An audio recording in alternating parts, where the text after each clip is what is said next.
सेवा करावी माणसाने, परंतु कोणती सेवा करावी? तुकाराम महाराज सांगतात की उच्चारावे नाम.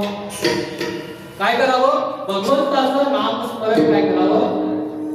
नामस्मरणाचा उच्चार करावा, भगवंताचं नाम चिंतन करावं आणि ही सेवा त्या परमात्म्याला भगवंताला काय असते तर आवडत असते. आणि या सेवेसाठी कुठं बाहेर जावं लागतं का? तर नाही. तुकोबराय सांगतात की न लगे हलावे सालावे बाहेरी अवघेची घरी बैसरिया. घरी बसून ही सेवा आपल्याला काय करता येते. आणि या सेवेचं शेवटच्या चरणात सांगतात की तुका म्हणे होय भावेची संतोष वसे नामा पाशी आपुरिया. तो भगवान परमात्मा फक्त काय होतो? भावाने काय होतो? संतोष होतो आणि तो आपल्यापाशी काय करतो तर वास करतो. असा या अभंगाचा भावार्थ आहे. विठ्ठल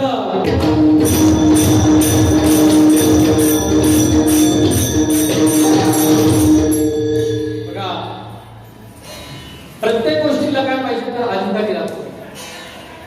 आपल्या शास्त्रामध्ये वर्णन केलं आहे की अनेक मार्ग भगवत प्राप्तीचे आहेत. एक मार्ग नाही, असे अनेक मार्ग भगवत प्राप्तीचे आहेत.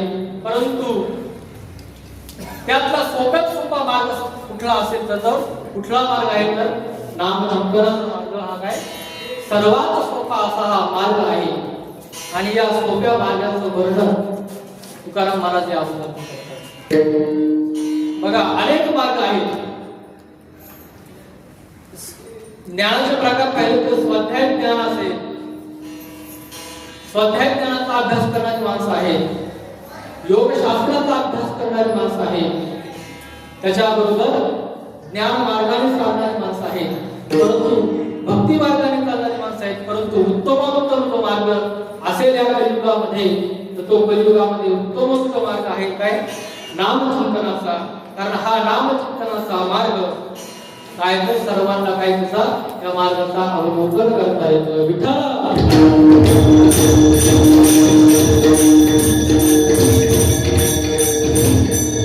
बघा, मग नामचिंतनाचा मार्ग सोपा आहे. परंतु मग ते नामचिंतन कोणीही करू शकतं का? हो, नामचिंतन हे कोणीही करू शकतं आणि या नामचिंतनाचा अधिकार हा सर्वांना आहे. यारे यारे लहान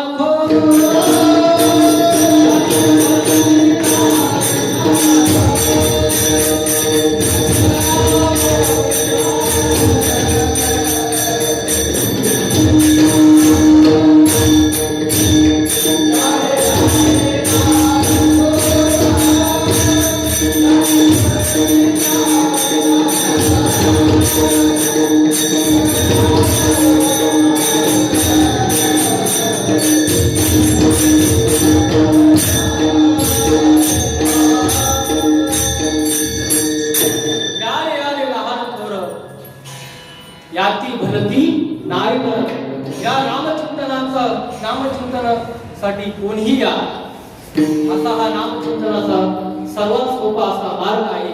आणि हाच सोपा मार्ग कोणाला आवडतो तर भगवंताला सुद्धा आवडतो. हाच सोपा मार्ग भगवंताला आवडतो. कारण बाकीचे काही जे मार्ग आहेत त्या मार्गासाठी काही त्या मार्गाचे अधिकारी सांगितलेले आहेत. स्वाध्याय मार्गाचा अधिकारी कोण आहे? तो जो वेदशास्त्र पारंगत आहे. त्यांनी वेदशास्त्राचा काय केलेला अभ्यास केलेला आहे. म्हणजे काय केलं आहे? स्वाध्याय केलेला आहे. तो ते स्वाध्याय ज्ञानाचा अधिकारी. ज्याला जो योग मार्गाचा अधिकारी कोण असेल तो त्याकरता यम नियम आसन प्राणायाम प्रत्याहार विनोदन या मार्गातून त्याला जावं लागतं. परंतु नामचिंतन असा एक मार्ग आहे की तो कोणीही करू शकतो. बघा, आपल्याला रामायणामध्ये एक प्रसिद्ध उदाहरण याकरता पाहायला मिळतं की वाल्ह्याकुळीचं. बघा, तो वाल्ह्याकुळी कोण होता तर जो वाटेच्या वाटेला जो कोणी त्याला कोण होता तो लुटायचा, मारायचा आणि त्याच्याकडे जे काही धन असेल ते धन काय आपल्याकडे घेऊन टाकायचा. असा तो वाल्ह्याकुळी किती दुष्ट होता. किती हजारो लोकांचे त्यांनी काय केले होते तर हत्या केली होती. परंतु असा असणारा वाल्ह्याकोळी, त्या वाल्ह्याकोळीला एकदा कोणाची भेट होते तर नारद महाराजांची भेट होते, म्हणजे संतांची भेट होते. आणि नारद ऋषी त्यांना काय करतात तर उपदेश करतात. आणि एकदा त्यांना उपदेश केल्यानंतर त्यांना काय करता सांगतात की तू काय कर, राम म्हण. त्याला नामचिंतन करायला सांगतात की तू राम म्हण. परंतु त्याला राम म्हणता येत नाही, म्हणून त्याला नारद महाराज म्हणतात की तुला राम म्हणता येत नाही ना, मग तू काय म्हण, मरा. रामाचा उलटा करायला सांगितलं आणि मरा मरा असं त्याला म्हणायला सांगितलं. असं मरा मरा म्हणता म्हणता तो राम राम तर म्हणू लागला. आणि नारद मुनींचा त्याच्यावर काय झाला तर वरद हस्त झाला. आणि त्याला उपदेश केल्यानंतर तो वाल्मिक झाला तर वाल्मिक ऋषी झाला. आणि त्या वाल्मिक ऋषीने काय केलं तर रामायण सारखा ग्रंथ काय केला, निर्माण केला. की त्या नामस्मरणाची काय आहे तर पावर आहे. विठ्ठला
ताकद कशामध्ये आहे तर या नामचिंतनामध्ये आहे.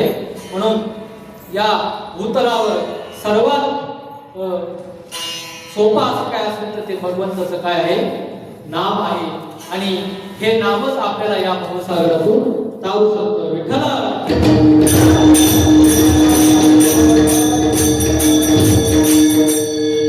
बघा, नामचिंतन नामचिंतन, पण नामचिंतनासाठी काय कोणी अधिकारी आहे का? हो, नामचिंतनाचा अधिकारी, नामचिंतन हे कोणी करू शकतो, राम राम कृष्ण कृष्ण हे कोणी करू शकतो. परंतु ज्याला या भवसागरातून तरुण जायचं असेल तर त्याला काय असेल, गरज असते. जर त्याला गुरुपदेश झाला नाही तर तो या भवसागरातून तरुण जाऊ शकतो. बघा, गुरुपदेशासाठी मग काय पाहिजे, तर गुरुपदेशासाठी तो काय पाहिजे, अधिकारी पाहिजे. गुरुपदेशासाठी तो काय पाहिजे, अधिकारी पाहिजे. शिष्याचे लक्षण सांगत असताना वेदांतामध्ये सांगत असताना अधिकारी सांगितला. मग तो अधिकारी कसा असावा, तो कसा असावा तर मनन करणारा असावा, निधिध्यासन करणारा असावा. आणि चौथं त्याच्या ठिकाणचं लक्षण सांगितलं ते तत्व पदार्थ शोधनाचं लक्षण सांगितलं. बघा, तो कसा असावा तर कसा अंतरंग साधनेचा असावा. आणि सद्गुरूंचं वर्णन करत असताना सांगितलं की तिथे कशा असावे तर श्रोत्रिय असावे, ब्रह्मनिष्ठ असावे आणि कृपाळू असावे. नुसतं जर सद्गुरूंचं वर्णन करायचं, सद्गुरू कोणाला म्हणावं तर या ठिकाणी ही जी व्याख्या सांगितली श्रोत्रिय, ब्रह्मनिष्ठ आणि कृपाळू. मग श्रोत्रिय कोणाला म्हणावं, वेदांत शास्त्रात त्याची अशी व्याख्या केलेली की श्रोत्रिय कोणाला म्हणतात की जो ज्याने वेदशास्त्राचं काय केलेलं आहे तर अध्ययन केलेलं आहे, त्याला म्हणतात श्रोत्रिय. आणि दुसरं सांगितलं ब्रह्मनिष्ठ. ब्रह्मनिष्ठ म्हणजे त्याला ब्रह्मात्म साक्षात्कार झालेला आहे असा तो कोण असावा, ब्रह्मनिष्ठ असावे. आणि तिसरा सांगितलं काय, त्याचं लक्षण सांगितलं कृपाळू. श्रोत्रिय असावे, ब्रह्मनिष्ठ असावे आणि कृपाळू असावे. कृपाळू म्हणजे काय, तर दुसऱ्याचा उद्धार करण्याची त्यांच्यामध्ये काय असावी, कृपाळुता असावी. म्हणून तिसरं लक्षण सद्गुरूंचं सांगितलं कृपाळू. मग या तिन्ही लक्षणापैकी जर एक लक्षण नसेल तर मग चालेल का, त्यांना सद्गुरू म्हणता येईल का, तर नाही. वेदांत शास्त्र सांगतं की त्यांना सद्गुरू म्हणता येत नाही. कारण का, एक कारण ते श्रोत्रिय आहे परंतु त्याच्या ठिकाणी काय ब्रह्मनिष्ठता नाही. म्हणजे शास्त्रात हे केलेलं आहे, शास्त्राचा अभ्यास आहे परंतु ब्रह्म साक्षात्काराचा अनुभव त्यांच्या ठिकाणी नाही. म्हणून ते श्रोत्रिय आहेत परंतु ब्रह्मनिष्ठ नाही.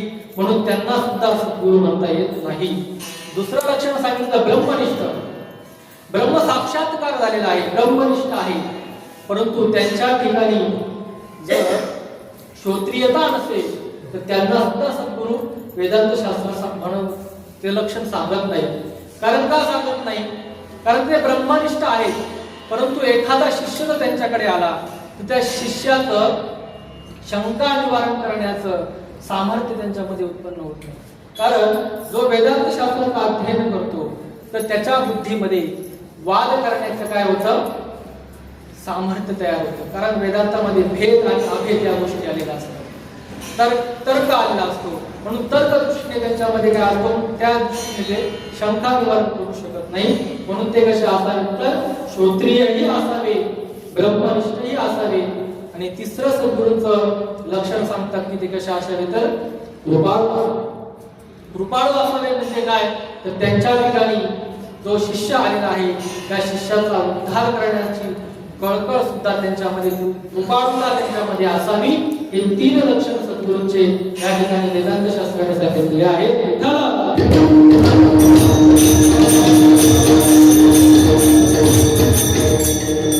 मग असे सद्गुरूंचं वर्णन झालं, मग शिष्य तरी कसा असावा, तर शिष्याचं वर्णन मला शब्द सांगून देतो पण त्याचे पण अधिकारी आहे. सांगत असताना श्रवण, मनन, निधिध्यासन हे काय सांगितलेले आहे, लक्षण सांगितलेले आहे. तो कसा असावा, तर श्रवण, त्यांनी श्रवण केलेलं असावं, त्यांनी शास्त्राचं श्रवण केलेलं असावं, नंतर त्यांनी त्याचं मनन केलेलं असावं आणि मननातून निधिध्यासन असावं. आणि एकदा ह्या तिन्ही बहिरंग लक्षण त्याच्या ठिकाणी तयार झाल्यानंतर त्याला सद्गुरू काय तत्व पदार्थ शोधन हे अंतरंग साधन त्याच्याकडे देत असतात. आणि या तत्व पदार्थ शोधन या अंतरंग साधनाने तो काय करत असतो, तर जीव ब्रह्म ऐक्यता प्राप्त करून घेत असतो.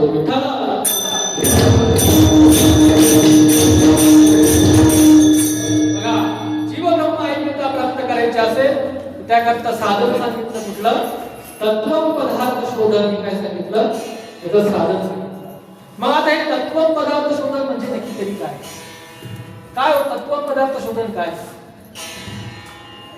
कशाला तत्व पदार्थ शोधन म्हणतात, तर हे तत्व पदार्थ शोधनच आपल्या सर्वांना आपल्या सद्गुरूपासून काय झालेलं आहे, तर प्राप्त झालेलं आहे. काय प्राप्त झालंय तर काय, आपल्या सद्गुरूंनी ज्यावेळेस आपल्याला उपदेश केला, उपदेश करत असताना याचीच ओळख करून दिली. काय करायला सांगितलं की तुम्ही काय करा, तर तत्व पदार्थाचं काय करा, शोधन करा. म्हणजे काय करा, तर नामचिंतन करा. जी प्रबोधाची जी साधना सांगितली त्यालाच काय म्हणतात, वेदांत शास्त्र म्हणतो तत्व पदार्थ शोधन.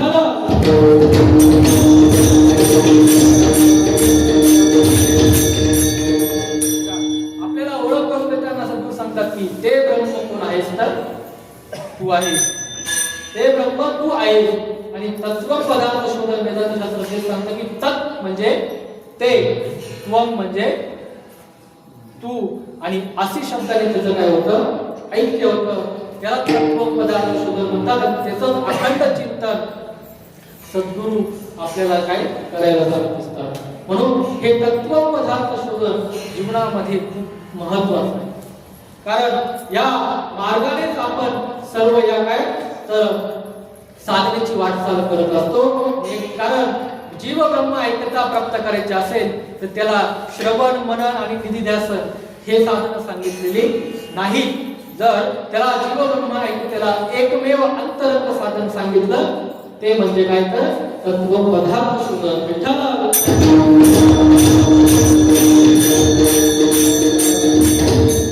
म्हणून त्या मार्गाने आपण काय वाटचाल केली पाहिजे, त्या मार्गाने आपण चाललो पाहिजे. आणि एकदा का त्या मार्गाने आपण चालत राहिलो की ते जीव ब्रह्म ऐक्यता जी अवस्था आहे ती आपल्याला प्राप्त झाल्याशिवाय राहत नाही. म्हणून त्याकरता काय सांगितलं तर नामचिंतन सांगितलं. कारण का सर्वात सोपं काय आहे तर नामचिंतन आहे. आणि म्हणून सेवाते आवडी उच्चारावे नाम भेदाभेद काम निवारुनी.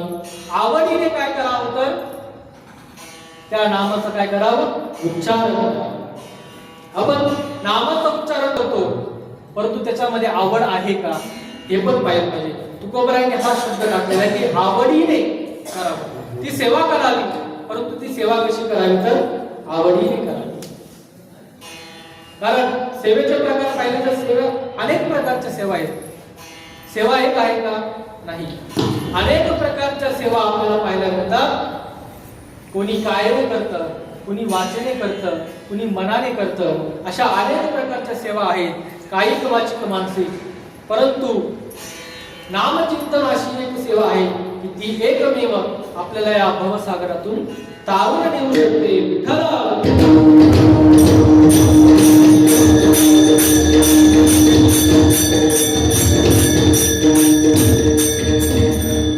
आतापर्यंत आपण जर पाहिलं ज्यांचा अभंग आहे जगद्गुरु तुकाराम महाराज, त्यांनी आपल्या जीवनात कुठली सेवा केली हो?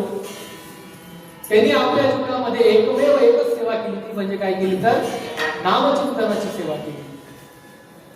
गळ्यामध्ये विना घ्यायचा आणि एकदा का सकाळी घरातून निघाले की भंडारे डोंगर असेल, भामचंद्र डोंगर असेल, गुरुडेश्वर डोंगर असेल या ठिकाणी जायचं आणि अखंड काय करायचं तर त्या भगवंताचं काय करायचं नामचिंतन करायचं.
जगी ब्रह्मरस सेवू सदा. बघा तुकाराम महाराज अखंड काय एकांतात जायचे, वनात जायचे आणि अखंड काय करायचे नामचिंतन करायचे. आणि ही नामचिंतनाची सेवा तुकाराम महाराजांची आवड सेवा ते आवडी उच्चारावे नाम. तुम्ही काय करा त्या आवडीने नामचिंतन करा, आवडीने त्या भगवंताच्या नामाचं काय करा चिंतन करा. विठ्ठल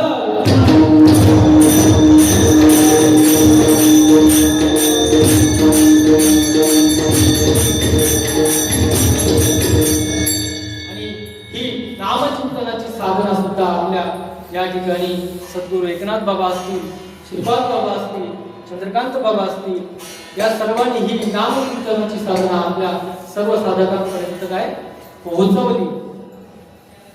कारण बघा आपली ही जी परंपरा जर पाहिली तर आनंद हंस, आनंद ब्रह्मदेव, अत्रि ऋषी आनंद, आनंद दत्तात्रेय नारायण दास, आनंद बलभीम, आनंद सचयान, शांतामाई आनंद, आनंद बंडोबा, पेरोबा आणि पेरोबानंतर या आपल्या इगतपुरी तालुक्यामध्ये श्रीपाद बाबा असतील, एकनाथ बाबा असतील, बुधवारी बाबा असतील, गीताई आडवे असतील, या सर्व अधिकारी महात्म्यांपर्यंत आणि या सर्व अधिकारी महात्म्यांनी आपल्या या सर्व इगतपुरी तालुक्यामध्ये घरोघरी जाऊन ही नामचिंतनाची साधना सर्वांपर्यंत काय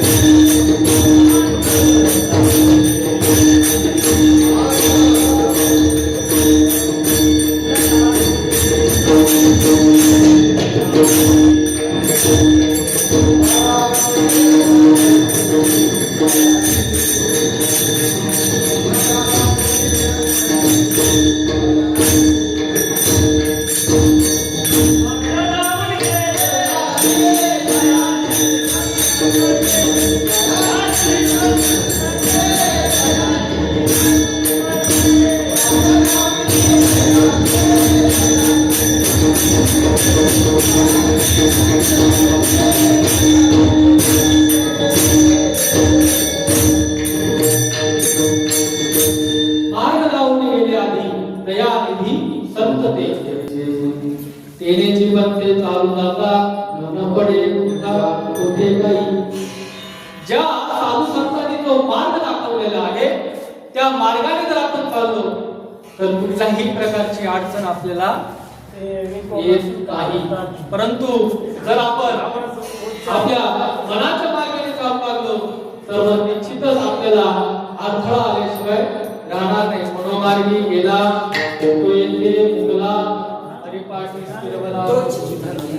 म्हणून या ठिकाणी काय सांगितलं तर जो मार्ग संतांनी दाखवला, या परंपरेने जो मार्ग दाखवला त्या परंपरेच्या मार्गावर आपण काय चाललो पाहिजे.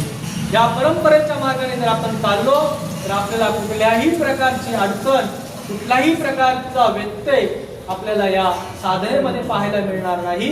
म्हणून ज्या मार्गाने आपण चाललो आहे त्या मार्गाचा आपण काय केला पाहिजे, अवलंबन केला पाहिजे. आणि म्हणून या ठिकाणी एकनाथ बाबा असतील, श्रीपाद बाबा असतील, घरोघरी जाऊन यांनी आपल्या सर्वांच्या घरोघरी जाऊन ही नामचिंतनाची साधना सर्वांपर्यंत पोहोचवली. काय गरज होती त्यांना, काय गरज होती त्यांना? मुडते हे जन न देखावे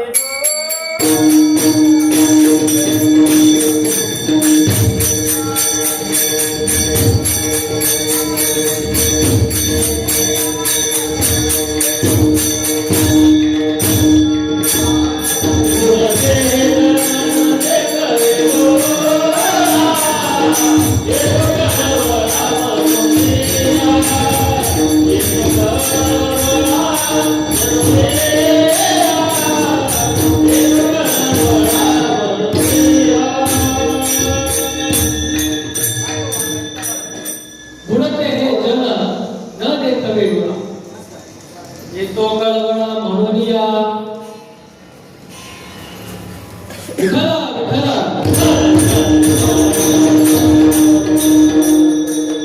त्यांना काय असतो कळवळा असतो. बघा मगाशी आपण सद्गुरूचं काय ते 3 लक्षण पाहिली, त्यातील कृपाळुता हे लक्षण या ठिकाणी येतं. कृपाळुता लक्षण या ठिकाणी येतं. कारण ब्रह्मनिष्ठ असेल, श्रोत्रिय असेल, परंतु कृपाळुता नसेल तर स्वतःच्याच आनंदात मग्न असते. परंतु कृपाळू हा त्यांच्या ठिकाणी असलेला काय हे लक्षण असल्यामुळे ते या काय गावोगावी फिरून त्यांनी नामचिंतनाची काय साधना आपल्या सर्वांपर्यंत पोहोचवली. म्हणून त्यांना काय म्हणावं, सद्गुरू म्हणावं. या 3 लक्षणात ते श्रोत्रिय, ब्रह्मनिष्ठ आणि कृपाळू म्हणून ते सद्गुरू. आणि अशा सद्गुरू एकनाथ बाबा असतील, श्रीपाद बाबा असतील, पगार बाबा असतील, यांनी ही नामचिंतनाची साधना जोपासली आणि ती त्यांनी केलेली साधना, जोपासलेली साधना तीच काय आपल्यापर्यंत पोहोचवली आणि आपल्याला सुद्धा ती जोपासायला सांगितली. आपल्याला सुद्धा सांगितलं तुम्ही बाबाने काय करा तर त्या भगवंताचं काय करा, चिंतन करा, त्या तत्व पदार्थाचं काय करा, शोधन. चिंतन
अखंड काय केलं पाहिजे तर चिंतन केलं पाहिजे.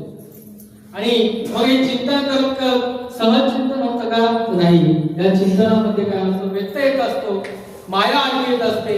परंतु या मायेला बाजूला करून आपण त्या काय नामचिंतनाकडे आपलं मन 10 इंद्रिये हे त्याच्याकडे काय केली पाहिजे, लावलीच पाहिजे. जोपर्यंत आपण इंद्रिय त्याच्याकडे लावत नाही, त्या नामचिंतनामध्ये लावत नाही, तोपर्यंत आपण जीव ब्रह्म ऐक्यता ही जी अवस्था आहे त्या अवस्थेपर्यंत पोहोचू शकत नाही. त्याकरता या 10 इंद्रियांचा निग्रह सांगितला. हे 10 इंद्रियांच्या निग्रहासोबत जे 11 मन आहे त्या मनाचा सुद्धा काय सांगितला, त्याचा सुद्धा निग्रह सांगितला. जे अंतःकरण चतुष्ट आहे त्या अंतःकरण चतुष्ट सुद्धा काय झाले पाहिजे तर त्या अंतःकरण चतुष्टयाच्या माध्यमातून आपण त्या साधनेला काय केलं पाहिजे तर साधनेत निमग्न राहिलं पाहिजे.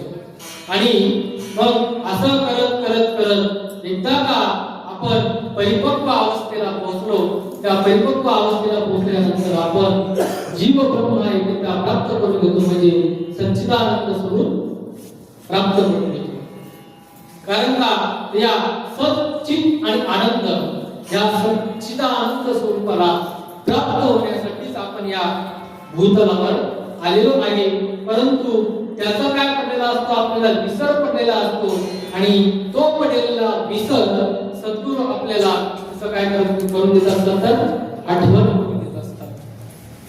भागवता एकनाथी भागवत आपण नासपुरामध्ये वर्णन आलेलं आहे की ज्यावेळेस जीव हा 84 लक्ष योनी भोगून आपल्या मातेच्या गर्भात प्रविष्ट होतो आणि मातेच्या गर्भातून ज्यावेळेस तो बाहेर येतो त्यावेळेस तो काय करत असतो तर क्याव क्याव म्हणजे रडत असतो. मी कोण मी कोण मी कोण असा काय कह अहम असा तो काय उच्चार करत असतो, रडत असतो. परंतु त्यावेळेस त्याला आई वडील काय वरचं टोपण नाव देतात. काय म्हणतात की बाबा हा कोण आहे, कृष्ण म्हणा, याला रामभाऊ म्हणा, याला दीपक म्हणा, अशी त्याला टोपण नाव देत असतात. परंतु तो बाहेर पडल्यानंतर तो काय पहिल्या बाहेरच्या उरफळ्यात अडकतो. आणि एकदा का त्याचं पुण्य फलित झालं, पुण्य फलित झाल्यानंतर तो सद्गुरूंची त्याला भेट होते.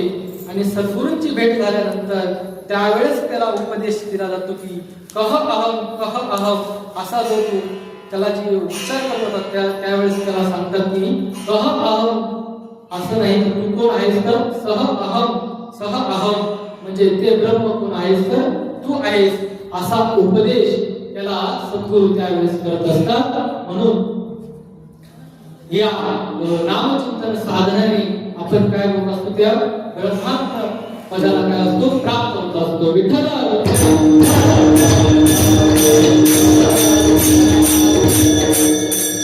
साधना करत असताना ही साधना सरळ होते का महाराज तर नाही. यामध्ये काय होत असतात तर व्यवधान येत असतात, व्यत्यय येत असतात. गुरुवर्य पांडुरंग महाराज एक आमचे गुरुवर्य पांडुरंग बाबा नेहमी त्यातून एक उदाहरण सांगायचे. ते म्हणायचे की एक दगडी आपल्याला मूर्ती घालवायची. मग मूर्ती घालवायची असताना आपण जो दगड घेतो आणि त्या दगडावर काय केलं जातं, छडीने काय केलं जातं त्याला ठोकलं जातं. आणि ठोकता ठोकता ज्या दगडाचे 2 भाग होतात त्याला त्याची मूर्ती घडते का तर नाही घडत, कारण तो भाव सहन करत नाही. आणि जो दगड घाव सहन करतो त्याचा काय म्हणतो देव बनतो, त्याचा देव बनतो. आणि जो दगड घाव सहन करत नाही त्याचे 2 भाग होतात. ते काय करतात तर असे जे सकाळी ज्यांना पाणी न्यायची सवय नसते त्याच्या याला कामी हे तुकोबरायांचा प्रमाण आहे.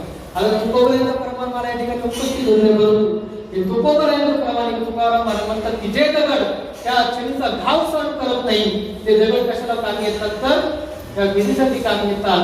आणि म्हणून जो दगड अखंड घाव सहन करतो त्यासाठी त्याची काय बनते मूर्ती बनते आणि मूर्तीचा काय बनतो देव बनतो. पण देव बनवणं सोपं आहे का? त्यावेळेस त्या दगडाने किती घाव सहन केले, किती घाव सहन केले असतात त्या दगडाने, त्यावेळेस त्याचा काय झाला देव झाला. तसंच या साधनेमध्ये घाव हे सहन करावे लागतात आणि जो घाव सहन करल तोच त्या ब्रह्मात्म पदाला प्राप्त होईल. विठ्ठला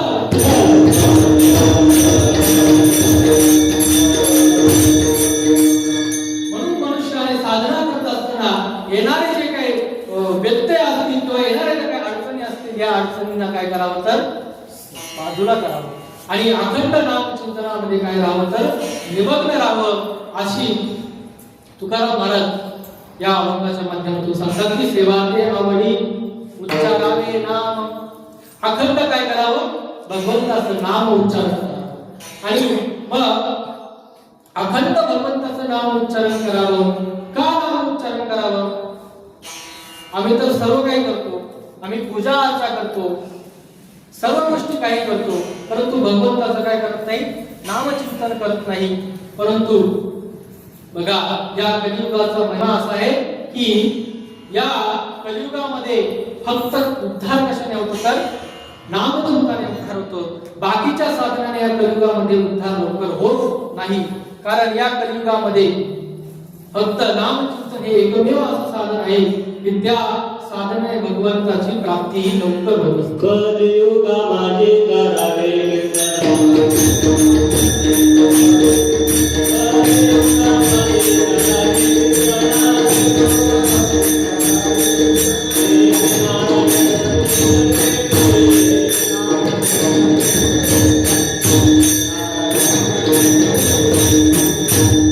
कलियुगा माझी करावे कीर्तन तेने नारायण देईल भेटी.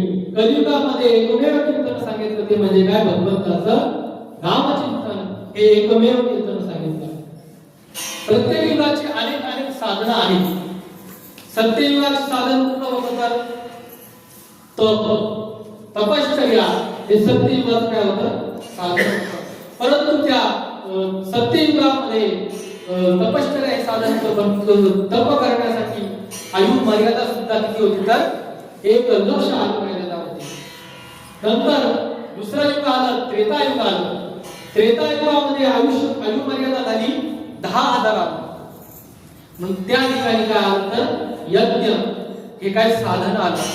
आणि द्वापार युगामध्ये साधन आलं अर्चन भक्ती म्हणजे पूजा अर्चा हे साधन आलं. मग पूजा अर्चा हे साधन आलं. परंतु हे तीनही साधन आपण सध्या कलियुगामध्ये करू शकत नाही. तपश्चर्या आपण करू शकतो का? नाही करू शकत. कारण तितक्या वेळा आपले इंद्रिय सुद्धा साथ देत नाही आणि तितकी आयु मर्यादा पण नाही. आधी मनुष्य जगतो फक्त 60-70 80 100 वर्ष सुद्धा मनुष्य जगत नाही. म्हणून आयु मर्यादाने तपश्चर्या करतात. यज्ञ करायचा आहे. यज्ञ करण्यासाठी काय पाहिजे तर संपत्ती पाहिजे. तितकी संपत्ती ही या कलियुगामध्ये कोणाकडे पाहायला मिळत नाही. आणि तिसरं आहे काय अर्चन भक्ती द्वापारी भक्ती. बघा आपण पूजा किती वेळ करतो 5 ते 10 मिनिटं, कोणी 15-20 मिनिटं करत असेल. परंतु अर्चन भक्ती जर पाहिली तर अर्चन भक्ती अशी की आपण आपल्या आपल्या दिवसामध्ये जे काही कर्म करतो मग आपल्याला गरम पाणी जर आंघोळ करायची असेल तर देवाला सुद्धा गरम पाणी सुद्धा स्नान घालावं लागतं. आपण जे काही प्राशन करू ते सर्व देवाला द्यावे लागतात, देवाला सुद्धा दाखवावे लागतात. आणि देव जसे आपण वस्त्र परिधान करतो तसं देवाला सुद्धा वस्त्र परिधान करावं लागतं. सकाळचा नैवेद्य असेल, दुपारचा नैवेद्य असेल आणि संध्याकाळचा नैवेद्य असेल हा न चुकता या अर्चन भक्तीमध्ये देवाला दाखवावा लागतो. त्याची सर्व योग्य अशी काय पूजा अर्चना करावी लागते. आपण जर दुपारी झोपत असतो देवाला सुद्धा झोपी घालावं लागतं. ही अर्चन भक्ती आहे. ही करता गाता कुणी शक्य गाता करायला, आता कुणी करत नाही. म्हणून या कलियुगामध्ये एकमेव एकमात्र साधन सांगितलं की कलियुगा माझी करावे कीर्तन. कलियुगामध्ये नामचिंतन एवढं एकमेव साधन सांगितलं की त्या एकमेव साधनाने काय होत असतो, या जीवाचा उद्धार होत असतो. आणि तेच साधन तुकोबराय सांगतात की हे कसं करा, तुम्ही आवडीने करा, अभंगाच्या प्रथम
सेवा ते आवडी उच्चार वेदा भेद काम निवारणी.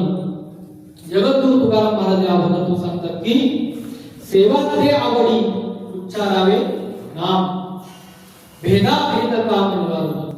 आणि बघा काय करायचं, आवडीने भगवंताचं नाम चिंतन करावं आणि कुठल्याही प्रकारचा भेदाभेद करू नये. भेदाभेद काम निवारणी. तो भेदाभेद निर्माण कधी होतो, भेदाभेद निर्माण केव्हा होतो की जो अखंड यांना द्वैताचं चिंतन केलंय, अद्वैताचं चिंतन केलेले, त्याच्या ठिकाणी हा काय होतो, भेद निर्माण होतो. परंतु ज्याला नामचिंतन करायचंय, अखंड भगवंताचं नामचिंतन करायचंय, त्याच्या ठिकाणी कसला भेद आहे, त्याच्या ठिकाणी कुठला भेदच राहतो. भेद कोण करतात, हे शास्त्र अध्ययन करणारे भेद करतात. ते म्हणतात द्वैताने हे सांगितलं, अद्वैताने हे सांगितलं, द्वैताला हे मान्य नाही, अद्वैताला हे मान्य नाही. पूर्वमीमांसक हे सांगतो, उत्तरमीमांसक हे सांगतो, सांख्यशास्त्र हे सांगतं, योगशास्त्र हे सांगतं. या ठिकाणी भेद सांगितला. हे शास्त्राध्ययन करणारे भेदाभेद करतात. परंतु नामचिंतन करणारा कुठल्या प्रकार त्याच्या ठिकाणी भेदच असतो. ते काय करतो, अखंड काय करत असतो, त्या भगवंताचं काय करत असतो, नामचिंतन करत असतो. त्याच्या ठिकाणी कुठलाही भेद राहत नाही. भेदाभेद निवारणी. आणि म्हणून ते काय करावं, आपण अखंड काय करावं, नामचिंतन करावं. तुकाराम महाराज म्हणतात अखंड नामचिंतन करावं. या नामचिंतनासाठी कुठं वनात जावं लागतं का, कुठे वनात जावं लागतं का, तर कुठे जावं लागत नाही. आपण दुसरे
अवघेची घरी पैसरिया.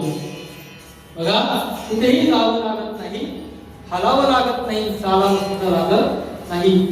घरी बसल्या बसल्या आपल्याला काय करता ही सेवा करता येते. ही नामचिंतनाची सेवा करता येते.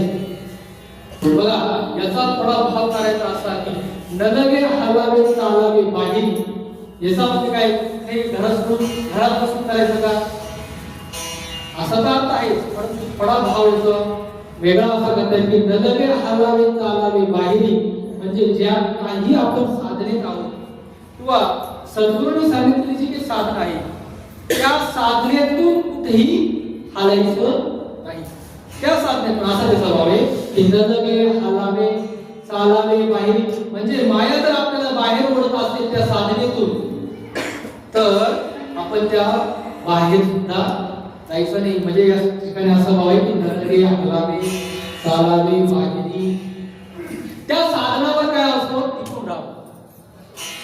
त्या साधनेतून आपण काय करावं बाहेर पडू नाही. असा याचा काय भाव आपल्याला या ठिकाणी करता येईल. कारण सद्गुरू आपल्याला जो उपदेश करतात किंवा जे नामचिंतनाची साधना सांगतात त्याच्या आधी ज्याचा असा अधिकार असेल तसं तसं त्याला मार्गदर्शन करतात. तर त्या साधनेमध्ये तिने कसं असावं तर अखंड त्या साधनेत असावं. त्या साधनेत अखंड असावं आणि त्या साधनेतून तो कधी त्याने काय बाहेर पडू नये. तो कसा त्या साधनेमध्ये टिकून राहील यासाठी तिने काय करावं प्रयत्न करावा. नलगे हलावे चालावे बाहेरी अवघेची घरी पैसरिया म्हणजे अखंड तिने काय करावं तर त्या साधनेत निमग्न असावं. असं या ठिकाणी तुकोबराय आपल्याला या दुसऱ्या चरणातून मार्गदर्शन करतात. विठ्ठल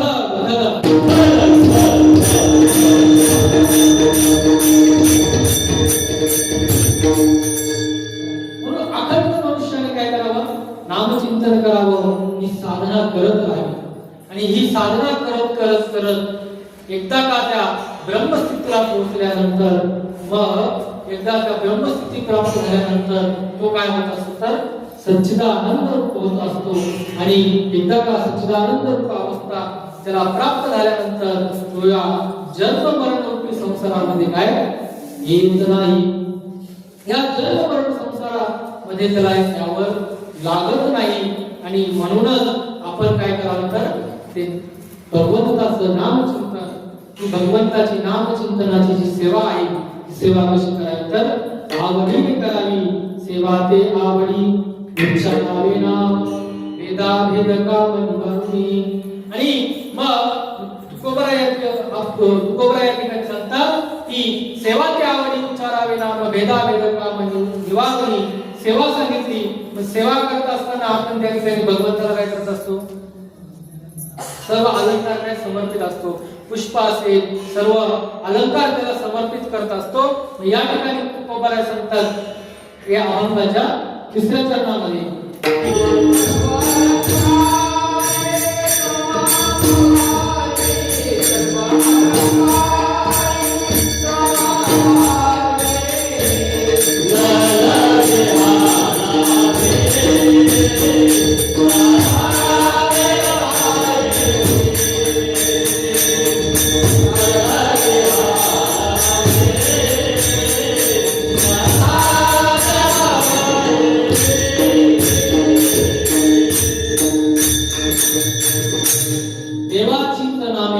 देवाची श्री सर्व अलंकारी समर्पावी. म्हणजे देवाला पूजा अर्चा करताना आपण जे काय अलंकार त्याला समर्पित करत असतो पुष्प असेल सर्व गोष्टी असेल ते काय करावं तर भगवंताचं नाम म्हणून त्याला काय करावं समर्पित करावे. भगवंताचं नामच त्याला काय करावं समर्पण करावं. देवाचीच नामे देवाची श्री सर्व अलंकारी समर्पावी.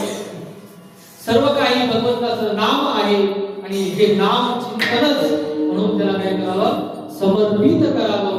असं तुकोबराय या अभंगातून सांगतात की सेवा ते आवडी उच्चारावे नाम वेदा भेदका मनवारुणी. आवडीने काय करावं भगवंताचं नामचिंतन करावं. मग आवडीने भगवंताचं नामचिंतन करावं.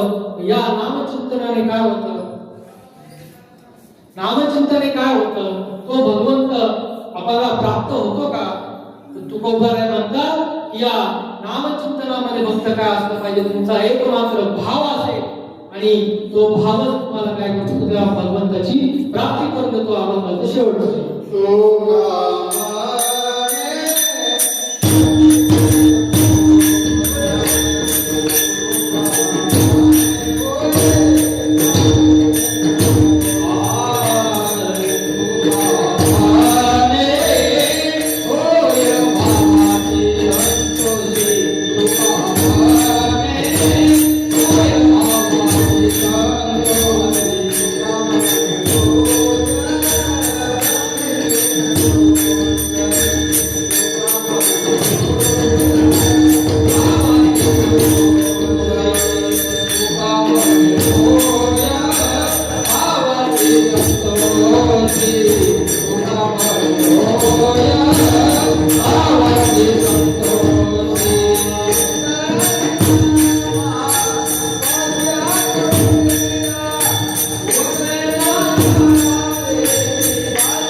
तुका म्हणे होय भावेची संतोषी वसे नामापाशी आपुलिया. तो काय भगवंत काय होत असतो तर त्या भावाने काय होतो, संतोष पावतो. आणि एकदा का आपण हे नामचिंतन करत राहिल्यानंतर तो भगवंत काय आपल्यापाशी काय येत असतो. वसे नामापाशी आपुलिया, तो भगवंत आपल्याला प्राप्त होतो. फक्त काय पाहिजे तर भाव पाहिजे.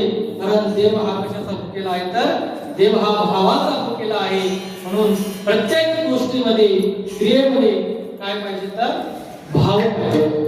कुठेही आपण साधना करत असू, त्या साधनेमध्ये जर भाव नसेल तर ती साधना कशी असते तर व्यर्थ. भाव महत्वाचा.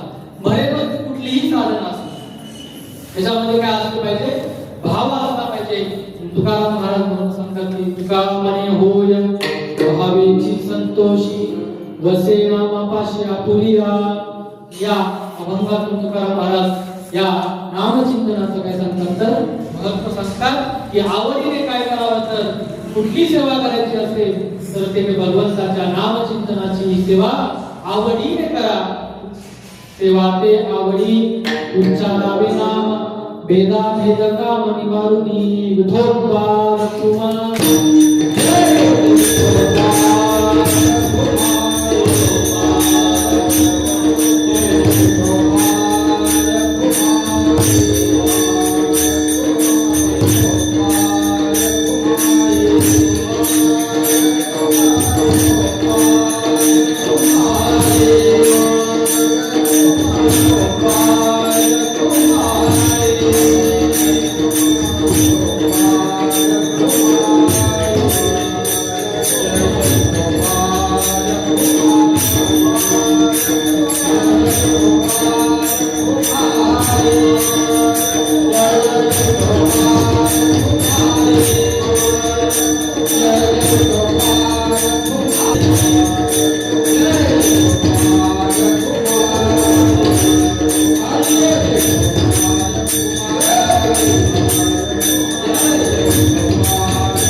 सेवाते आवडी उच्चारावे नाम वेदा भेद काम निवारुनी. न लगे हलावे चालावे पाहिली अवघेची घरी बैसलिया. बघा या अभंगातून जगद्गुरु तुकाराम महाराज हा जो काही त्यांनी जो मार्ग सांगितला आपल्याला की आवडीने तुम्ही काय करा तर भगवंताचं नामचिंतन करा. या नामचिंतनाच्या मार्गाने जर तुम्ही जर गेला तर तुका म्हणे होय भावेची संतोषी वसे नामापाशी आपुलिया. आणि मग तो भावाने तो भगवंत काय होत असतो तर प्रसन्न होत असतो आणि तो आपल्या अंतःकरणामध्ये वास करतो. असं तुकोबाने या अभंगातून साध्य पण सांगितलं आणि त्याचं साधन पण सांगितलं. साध्य काय सांगितलं? साध्य शेवटच्या चरणात सांगितलं की तुका म्हणे होय भावेची संतोषी वसे नामापाशी आपुलिया. हे साध्य सांगितलं आणि हे साध्य प्राप्त करून घ्यायचंय त्याकरता साधन काय सांगितलं तर सेवा ते आवडी उच्चारावे नाम वेदा भेद काम निवारणी. बघा साध्य आणि साधन याचं उत्तम असं मार्गदर्शन जगद्गुरु तुकाराम महाराजांनी आजच्या या अभंगात केलेलं आहे. या अभंगात जर आपण पाहिलं तर हा अभंग जगद्गुरु तुकाराम महाराजांच्या गाथेतील जे पूजेची कोण नावाचं प्रकरण आहे, पूजेची कोण नावाचं हे प्रकरण आहे. त्या प्रकरणातील हा गुण आहे की पूजेचे अनेक प्रकार आहेत. तुकोबराम कासे याने पूजा करू केशी राजा असं भगवंताला म्हणतात आणि त्या प्रकरणातील हा एक अभंग आहे की सेवा ते आवडी उच्चारावे नाम भेदा भेद काम निवारणी. असा सुंदर असा गोड असा अभंग आजच्या सेवेकरता निवडला आणि आजच्या या अभंगावर यथामती यथा अवकाश जशी गुरुवारांच्या मार्गदर्शनाने गुरुवारांच्या आशीर्वादाने जशी या अभंगाची सोडवण्याचा प्रयत्न केला. बघा आज या दिवशी आज या आपल्या मारुती मंदिरामध्ये हरिभक्तपरायण विजय महाराज माळी यांच्या कुटुंबाची आज या ठिकाणी काय होती सेवा होती आणि त्यांनी आज आपल्या पूर्ण दिवसभरामध्ये सुंदर अशी उत्तम अशी सेवा या मारुती मंदिरामध्ये त्यांनी पार पाडली. आणि या सेवेनिमित्तच त्यांनी 2-3 दिवसापूर्वी कॉल केला की महाराज म्हटले की आज या दिवशी एखादी एक सेवा करा. आणि महाराजांना म्हटलं ठीक आहे आपण एखादी या ठिकाणी हरिकीर्तनाची सेवा करू. आणि महाराजांच्या या त्यांच्या या प्रेरणेने आज या ठिकाणी ही सेवा कीर्तनाची पार पडली. आणि उद्या दत्त जयंती आहे. दत्त जयंती निमित्त जागर सेवा व्हावी असं पण ते म्हणाले. म्हणून या ठिकाणी कुठला अभंग निवडावा तर आपण सर्व काही साधक मंडळी आहोत, नामचिंतन करणारे मंडळी आहात. म्हणून नामचिंतनातच महत्व सांगणारा अभंग निवडावा अशी मनामध्ये एक प्रेरणा निर्माण झाली. म्हणून आजचा हा अभंग या ठिकाणी निवडला की सेवा ते आवडी उच्चारावे नाम भेदा भेद काम निवारणी. या अभंगावर माझे संस्थेचे गुरुवर्य पांडुरंग बाबा असतील, तसेच माऊली असतील, अनेक मयूर महाराज असतील, ज्यांनी मला या माझ्या या आध्यात्मिक वाटचालीमध्ये ज्यांनी मला मार्गदर्शन केलं ते सर्व गुरुवर्य असतील. त्या सर्व गुरुवर्यांच्या चरणावर नतमस्तक होतो.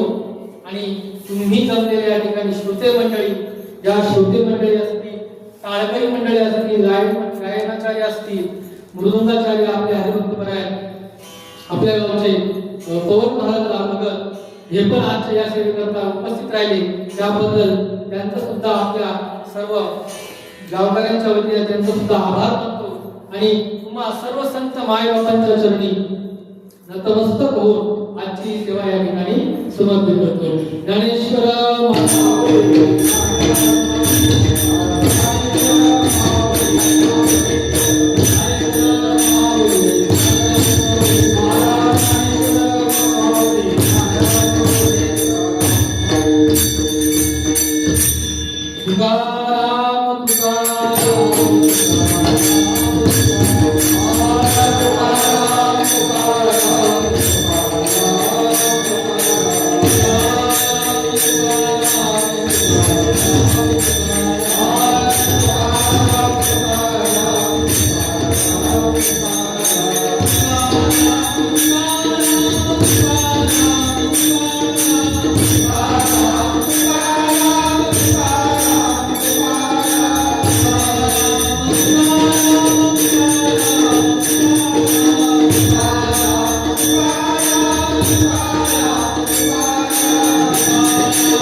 समाजातल्या सर्व काळकरी मंडळी, गायना मृदुंगाचार्य या सर्वांचा आभार मानतो आणि आपल्या या सेवेला या ठिकाणी पूर्ण दिला.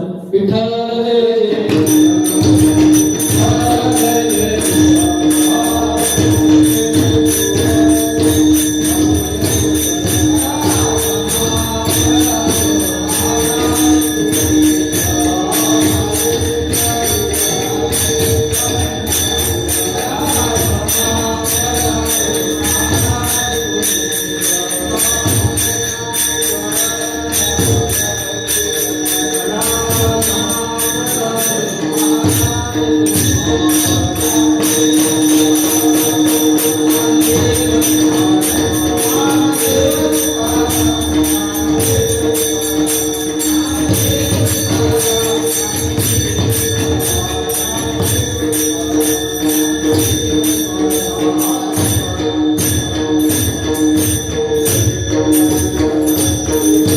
Hallelujah.